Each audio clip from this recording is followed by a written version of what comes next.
There's this idea of, and I'm not the person who said this, this has been said a lot, but when you're reading the Bible, you got to look at where is there a description describing the events that happened, describing history, describing how Paul did this or Jesus did this, and then where is there a prescription, meaning we also ought to do that, right? And so we might read the story of David committing adultery with Bathsheba. If you read that as a prescription, that's a problem, right? We're not supposed to imitate that. We're not supposed to follow that. And so when it talks about Jesus keeping the Passover, none of us are saying don't keep the Passover by any means, right? We do that in our body, and Paul actually talks about as often as you come together, right? Yeah. Celebrate. It's why we do it, and it's does this earn us anything, which is where they're saying. But what's really interesting, if you look at where Jesus institutes this, Luke chapter 22, verse 19, Jesus says, "This is my body, which is given for you.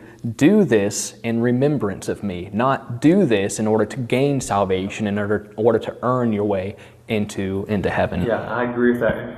The in remembrance of me is important because every time we take communion or they do the Passover, if you look at in Old Testament, the reason they kept doing that is remembrance of what God did for them. Yep, absolutely. And same thing with us when we're taking communion or when they're taking Passover, it's in remembrance of what Jesus has done by pouring out his blood and sacrificing his life.